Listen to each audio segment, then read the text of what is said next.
Bonjour tout le monde.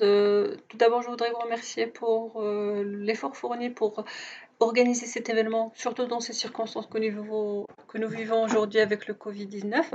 Aujourd'hui, je vais vous présenter ma communication concernant les marques et le comportement des likers au Maroc, par le biais d'une analyse quantitative. Alors aujourd'hui, je vais essayer de répondre à une autre problématique qui est, y a-t-il une réelle relation entre le nombre de likers d'une fanpage et la qualité de sa communauté digitale et notamment le profil du liker? Donc pour ce faire, nous avons présenté au sein de notre communication en deux parties. Tout d'abord, je vais présenter la méthodologie de l'étude empirique et deuxièmement, une explication de la méthode scoring et discussion des résultats. Alors cette méthodologie de l'étude empirique, elle fait partie d'une étude faite dans le cadre de ma thèse de doctorat. Cette étude quantitative, elle a été faite par le biais d'un questionnaire. Ce questionnaire qui a été scindé en 4 thèmes. Le premier élément qui parle de la perception et comportement des fans clients. Deuxième élément qui parle de l'évaluation de la page vue par le fan. Troisième élément, il parle de l'usage Facebook et les fréquences et raisons d'utilisation pour voir s'il y a un avenir pour la plateforme Facebook. Et le quatrième élément, pour bien reconnaître nos personnes sondées, le profil des fans de marque. Nous avons choisi de recueillir 1000 réponses que nous jugeons suffisantes pour notre étude. Les sources, nous avons distribué ou bien posté notre questionnaire sur les plateformes digitales, notamment Facebook, Instagram, LinkedIn et WhatsApp. Ce dernier a été distribué pendant la période du 22 juillet 2019 au 22 août 2019 par le biais d'une autosélection. Donc, c'est les personnes qui choisissent s'ils veulent répondre ou pas à notre questionnaire. Donc, nous passons maintenant à la deuxième partie de notre communication. Donc, nous allons expliquer la méthode du scoring et discussion. Ensuite, nous allons discuter nos résultats. Donc, le montage du profil du liker idéal, ça s'était fait après avoir, recueilli les données ou bien les réponses données par les 1000 personnes sondées. Et après avoir analysé et puis interprété les résultats, nous avons remarqué qu'il y a un écart considérable entre le nombre de clients fans et les fans de chaque marque étudiée. Et donc, nous ne pouvions pas passer à côté de la lecture et l'interprétation et l'analyse des résultats liés aux réponses des répondants fans de chaque marque. Du coup, nous avons dit pourquoi ne pas faire une étude sur chaque profil de chaque entreprise ou bien de chaque marque. Et donc, en ce moment-là, nous allons essayer de faire un certain profiling et connaître, je dirais, plus ou moins la qualité de chaque profil par marque. Et de là, nous avons passé à un montage du profil du liker idéal. Ce profil de liker idéal, il a une mention de 100% avec 49 points. Ces 49 points, ils sont liés aux mentions favorables faites dans le cadre du questionnaire que nous avons administré. Et donc, chaque mention favorable, elle fait gagner le profil 1 point. Et quand on parle de mention favorable, par exemple, le fait que c'est le liker qui a cherché lui-même la fanpage, ça c'est une mention favorable. Donc, il gagne 1 point.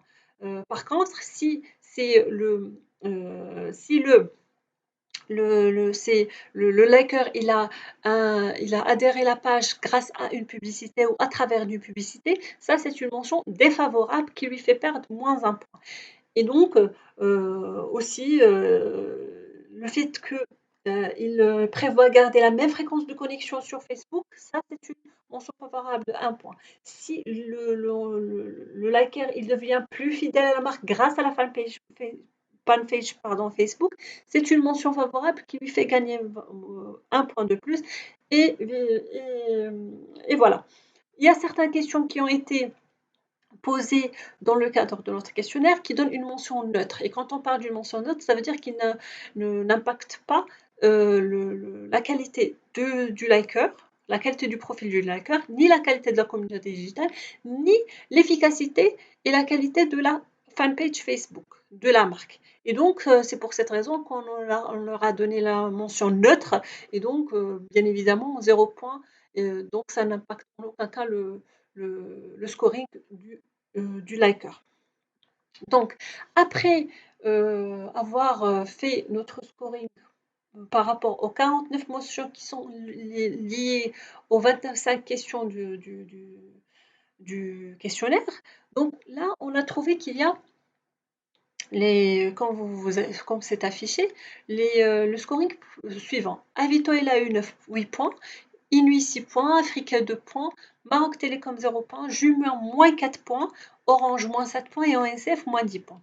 Et donc, ce scoring-là, plus ou moins, il a une certaine logique qui est liée tout d'abord à le cœur de métier de l'entreprise ou bien l'activité de l'entreprise. Et donc là, Avito, c'est une entreprise digitale à 100%.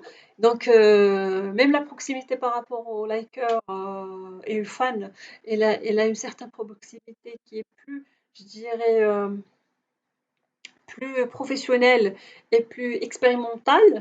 On a aussi le deuxième point, c'est le positionnement de la marque et notamment de l'entreprise dans le marché.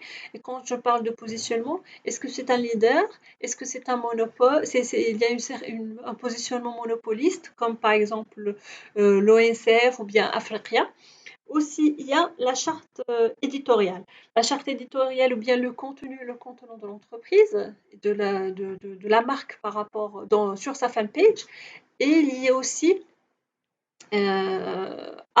au scoring. Par exemple, prenons l'exemple de l'ONCF avec moins 10 points. L'ONCF, elle a une certaine, je dirais, une politique ou bien une stratégie de communication officielle qui se détache de tout ce qui est connivence, comme de Inuit ou bien de Africa. Quand je parle de connivence, ça veut dire tout ce qui est lié à les messages down to earth ou bien les messages friendly qui sont liés aux événements journaliers ou bien aux activités ou bien tout ce qui est les fêtes, les bonnes années, la Saint-Valentin, les Ashura, Eid Mubarak et autres. Donc ça, c'est ces éléments de connivence dont par exemple, l'ONCF s'est détachée et auquel elle ne fait pas du tout recours, surtout ceci est, je dirais, alimenté par le caractère très rigide et professionnel de la fanpage qu'elle a administrée sur Facebook. Donc, ces scorings-là, il a plus ou moins, je dirais, donné une certaine explication à certaines activités ou bien à certaines actions faites par les entreprises. Maroc Télécom, avec son 0 point, qui est neutre, il est aussi noté dans tout ce qui est dans sa politique de communication sur la fanpage et ça a été conjugué par la notation. Donc, Maroc Télécom, c'est l'entreprise leader. Donc, même par rapport à ses contenus, elle ne fournit pas beaucoup d'efforts pour qu'elle puisse acquérir je dirais, acquérir de nouveaux clients de 1, ou bien se positionner avec une image de branding plus forte parce qu'elle est la plus forte sur le marché pour le moment. Et donc, réellement, le scoring qui a été donné, il reflète l'activité sur la fanpage. Nous avons eu Africa avec 2 points. Africa, en ayant les 2 points, ça reflète à 100% sa stratégie, qui est une stratégie à 100% de branding ou bien pour bien construire et polir l'image de la marque, loin de tout ce qui est, je dirais, de tout ce qui est contenu business, de tout ce qui est contenu recrutement ou, ou commercial. Par rapport à Jumia, Jumia c'est avec un scoring de -4, ce -4 il est justifié et je dirais même ressenti sur la fanpage Facebook avec la qualité des réactions et des interactions qui sont faites sur les contenus. Et cela, il peut être plus ou moins impacté par la réputation de l'entreprise et plus surtout par rapport à certaines actions qu'elle entreprend ou bien certains digital events qu'elle entreprend. Et on peut donner comme exemple, je dirais, l'exemple phare, c'est le Black Friday qui nuit énormément à cette marque. Donc, après avoir fait ce scoring et avoir discuté ces résultats, nous avons abouti à 3 conclusions principales. La première conclusion, c'est que le nombre de likers d'une fanpage ne reflète en aucun cas la qualité de la communauté digitale d'une fanpage. Et là, nous revenons à nos classements. Le Maroc Télécom, qui est classée première sur les 7 entreprises étudiées, elle a été classée 4e dans notre scoring. Donc, le fait qu'ils aient le plus grand nombre de likers ne garantit en aucun cas la qualité de sa communauté digitale et encore moins la qualité du profil des likers qui la suivent sur sa fanpage. Aussi, nous pouvons voir que, par exemple, Africa, elle est classée, pardon, elle est classée 6e sur les fanpages et sur le nombre de likers sur les fanpages et sur le scoring, elle a été classée 3e. La deuxième conclusion que nous avons eue, c'est le manque d'expertise digitale. Et quand je parle de manque d'expertise digitale, dans ce cas-là, c'est que les entreprises, elles n'arrivent pas à tirer profit, un maximum de profit de l'outil digital et pouvoir tisser un lien au-delà du produit, au-delà du service qui est proposé. Et donc, du coup, n'oubliez pas que nous avons 49 points à récolter pour avoir le liker, le profil du liker idéal. Donc là, le Avito, elle a eu 8 points. Et quand on dit 8 points, donc elle a que 16,33% des caractéristiques que devrait avoir un liker idéal. Donc quand on dit 16,33, donc c'est très peu par rapport à tout, tout le potentiel que peut offrir la plateforme Facebook. Aussi, quand je dis le manque d'expertise digitale, sur 7 entreprises étudiées, nous avons eu 4 qui ont eu moins de 1 point. Donc déjà, c'est plus que la moitié. La troisième conclusion que nous avons eue, c'est le manque de connaissances de marché et des données caractérisant les clients. Et donc là, je fais référence plus à l'utilisation de la data et l'utilisation des informations fournies par la plateforme et fournies par les clients eux-mêmes, parce que quand les